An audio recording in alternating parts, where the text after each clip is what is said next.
Cordial saludo. Les habla el docente Adalberto Lascarro Mendoza. Este es una presentación sobre el conocimiento científico. Es una actividad de la unidad 1. Es presentada a la doctora Ilcia María Casares Palacios.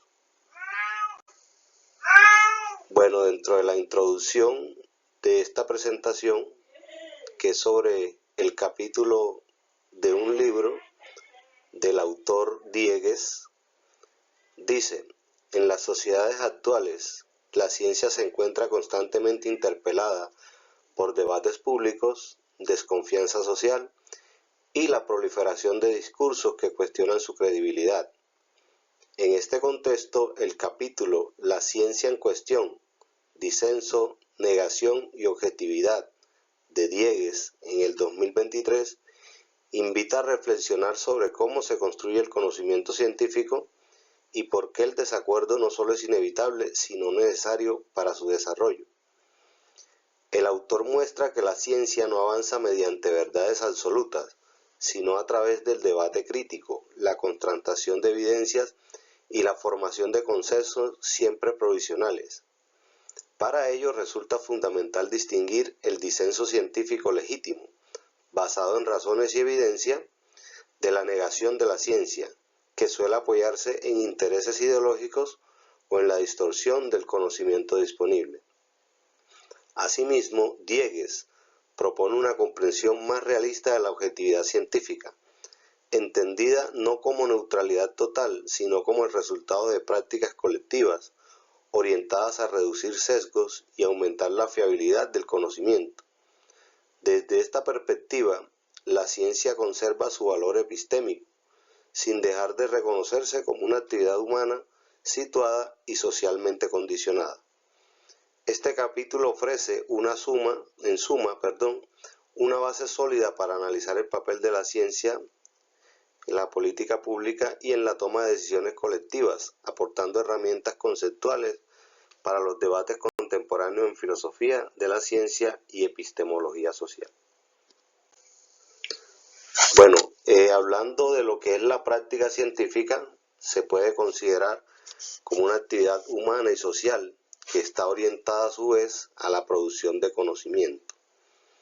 Esta a su vez inserta en contextos históricos y culturales, y el autor Diegues acá sostiene que la ciencia no es solo un conjunto de teorías, sino una práctica racional desarrollada por comunidades científicas.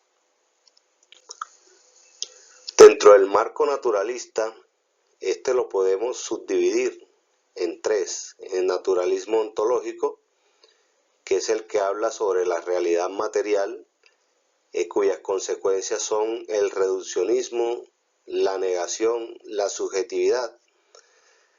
El naturalismo metodológico, que es el método único, y hay una cuantificación acá, que sus consecuencias son una estandarización y la tecnificación como tal.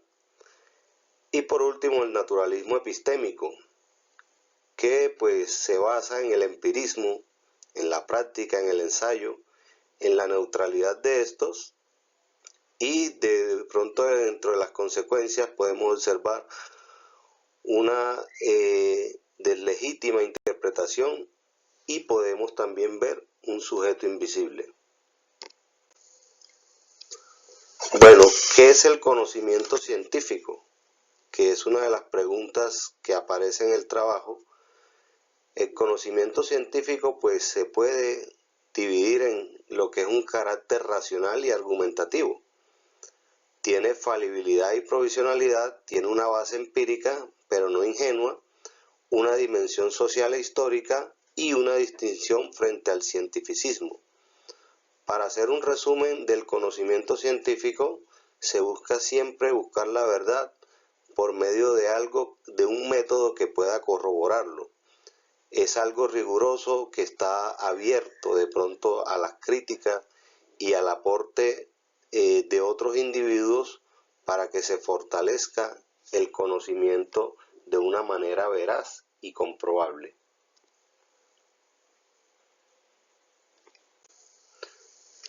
Bueno, para Diegues, ese conocimiento científico es un saber racional, crítico, empíricamente informado y socialmente construido, que avanza mediante la discusión, la corrección del error y la revisión permanente de sus propios fundamentos.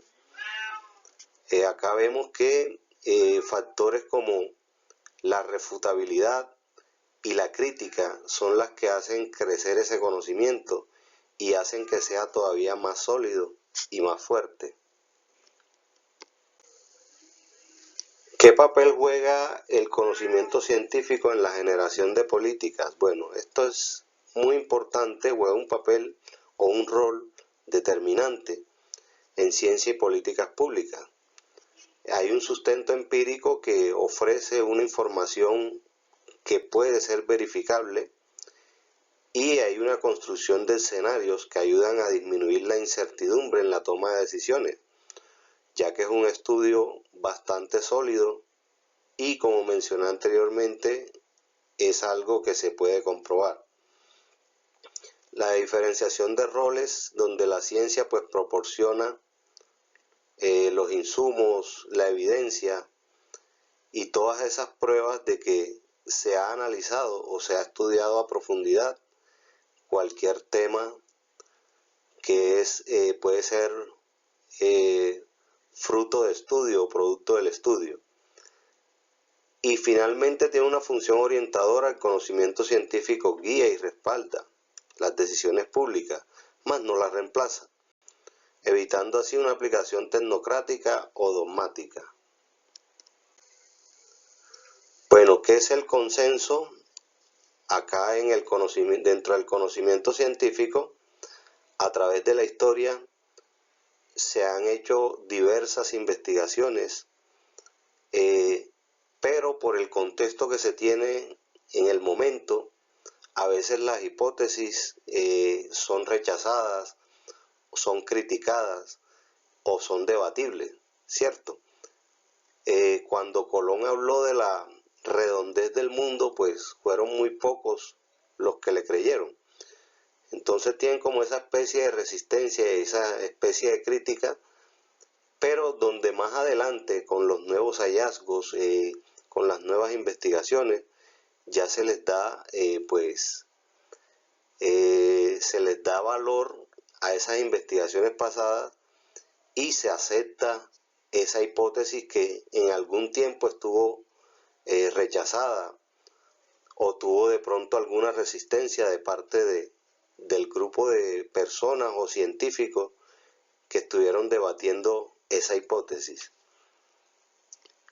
El disenso y el papel que juega en la ciencia, bueno, disenso sería todo lo contrario a lo que es consenso.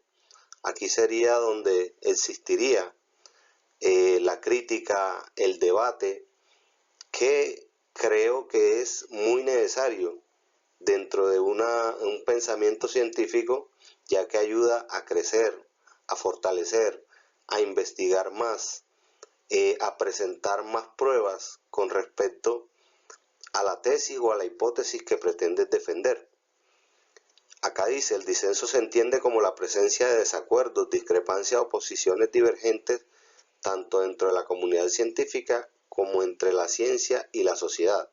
Es decir, no es simplemente negar la ciencia, sino expresar diferencias epistemológicas legítimas o críticas razonadas frente a afirmaciones, métodos o interpretaciones científicas. En este sentido, el disenso forma parte del funcionamiento saludable de la ciencia, que, como les mencioné, las teorías e hipótesis crecen o se fortalecen por medio de ese disenso que se tiene con las diferentes personas que analizan la misma hipótesis y que hacen que uno investigue de una manera más rigurosa. ¿Cuál es la diferencia entre ciencia y pseudociencia? Bueno, primero que todo, Diegues nos ilustra en este capítulo que hay una búsqueda sistemática de explicaciones fundamentadas en evidencias y razones. O sea, la ciencia no se inventa nada. Eso es algo que puede ser plenamente comprobado por medio de un método científico y una investigación rigurosa. Hay una naturaleza crítica y falible que se nutre de ese disenso de pronto de personas que no están de acuerdo con las hipótesis. Hay un naturalismo metodológico y una comunicación entre pares científicos. No es lo mismo, por ejemplo, encontrar un artículo en una revista científica donde ha sido previamente rebatida, ha tenido alguna resistencia, ha tenido muchísimas críticas, que de pronto encontrar un artículo en Google que no haya tenido de pronto todos esos filtros que tiene una investigación científica. Mientras que la pseudociencia pretende ser ciencia, acá no hay un método científico de pronto que pueda comprobar el resultado final o las teorías que plantea. Rechaza o ignora la crítica fundamentada. Acá no hay crecimiento con la pseudociencia y adopta explicaciones dogmáticas o emotivas. Por ejemplo, en los años anteriores, cuando el hombre trataba de explicar fenómenos naturales como por ejemplo la lluvia, el trueno, salían creencias de este tipo. Uno de esos ejemplos claros puede ser la mitología, que trata de explicar cómo ha sido la creación de nuestro planeta Tierra. Ha intentado justificar la existencia de un dios o de un eje central, o las creencias de pronto que tenían nuestros abuelos, que nos planteaban que cuando llovía con fuerza era porque nuestro Dios estaba con ira. Entonces, de esa manera se puede definir a la pseudociencia.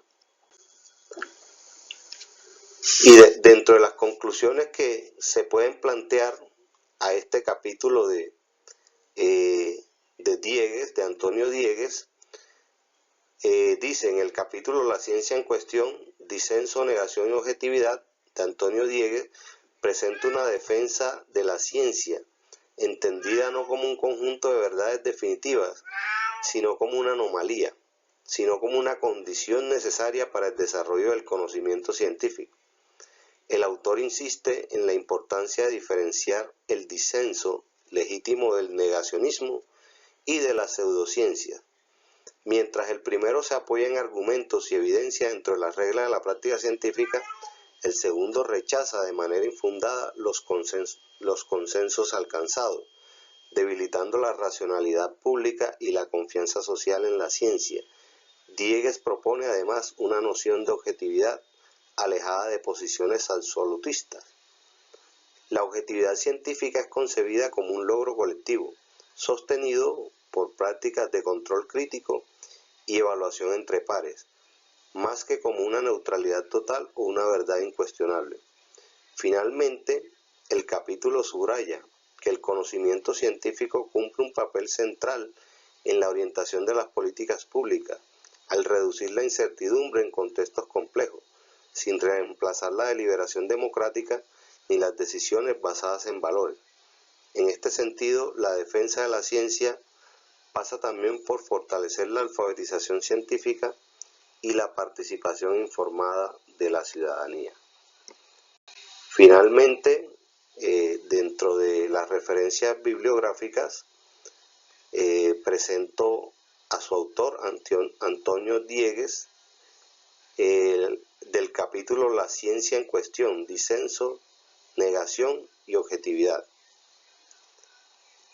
Esta ha sido la presentación sobre el capítulo del libro de Antonio Diegues.